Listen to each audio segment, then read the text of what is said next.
Oh, batik tuh. Perkenalkan, nama saya Puan Nisa. Saya dari Prodi Sosiologi dengan nomor NIM 22 10 30 dan 16. Saya akan menjelaskan dari materi pengantar sosiologi, yaitu interaksi sosial. Yalah. Yalah.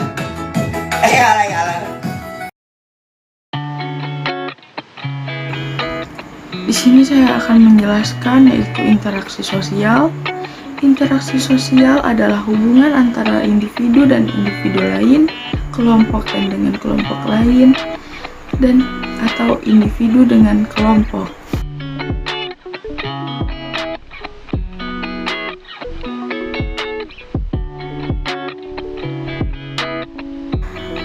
Manusia dikatakan makhluk sosial karena manusia tidak akan bisa hidup sebagai manusia jika tidak akan hidup di tengah-tengah manusia lainnya.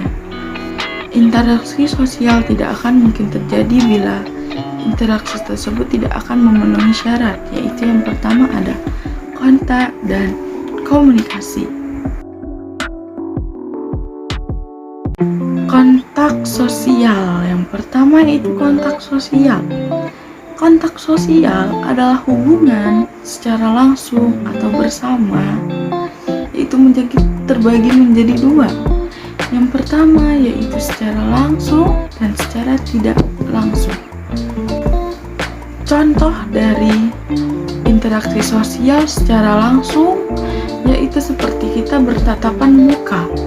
Yang kedua yaitu secara tidak langsung seperti menelpon, chattingan, itu secara tidak langsung. Yang kedua yaitu kita ada komunikasi. Komunikasi dapat diartikan sebagai hubungan timbal balik antar sesama manusia dan sering terjadi apabila seseorang tersebut memberikan perlakuan seperti memberikan gagasan dan perasaan. Komunikasi ini yaitu ada verbal dan non-verbal.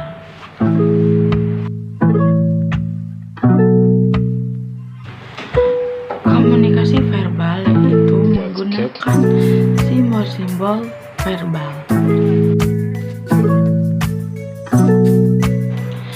Yang kedua yaitu komunikasi nonverbal. Komunikasi nonverbal yaitu proses komunikasi yang tidak menggunakan kata-kata.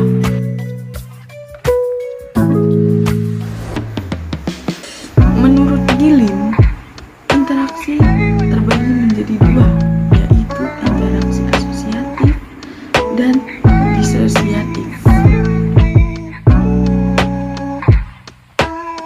Yang pertama kita ada interaksi asosiatif.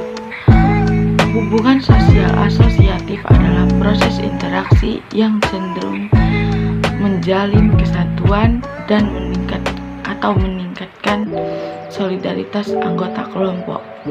Yang pertama kita ada kerjasama.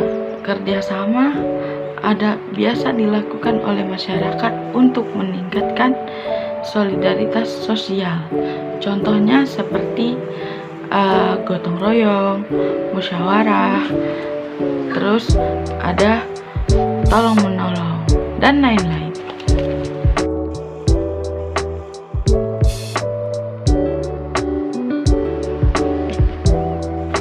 Yang kedua setelah kita kerjasama yaitu ada akomodasi. Akomodasi adalah salah satu cara untuk penyelesaian pertentangan yang terjadi pada masyarakat.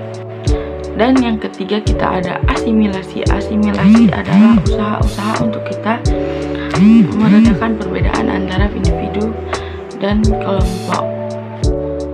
Contohnya yaitu masyarakat desa membaur antar sesama yang lainnya guna mencapai masyarakat yang kedua yaitu interaksi disosiatif. Interaksi disosiatif kita yang pertama ada persaingan. Persaingan merupakan proses sosial tempat seseorang individu atau kelompok bersaing untuk mencari keuntungan melalui bidang-bidang tertentu. Yang kedua yaitu kita ada kontravensi. Kontravensi adalah sikap mental yang tersembunyi terhadap orang atau unsur-unsur yang budaya kelompok lain. Dan yang ketiga ada pertentangan. Pertentangan adalah suatu proses di mana individu atau kelompok lain menantang pihak lainnya atau mengancam kepada pihak lain atau kelompok lain dengan satu tujuan. Proses interaksi sosial dipengaruhi oleh beberapa faktor antara lain yaitu imitasi, sugesti, identifikasi, simpati, dan empati. Imitasi adalah tindakan seseorang untuk meniru orang lain melalui sikap, penampilan, dan gaya hidup. Yang kedua, sugesti. Sugesti adalah pengaruh, pandangan, atau sikap yang diberikan seseorang individu terhadap individu lain. Yang ketiga, identifikasi. Identifikasi adalah upaya yang dilakukan seseorang individu untuk menjadi sama dengan individu yang lain. Yang keempat yaitu simpati. Simpati adalah proses kejiwaan seseorang individu yang merasa tertarik terhadap orang lain. Dan yang kelima yaitu empati. Empati adalah perasaan yang lebih mendalam sehingga seseorang akan merasakan apa yang dirasakan orang lain. Misalnya seperti teman dekatmu mengalami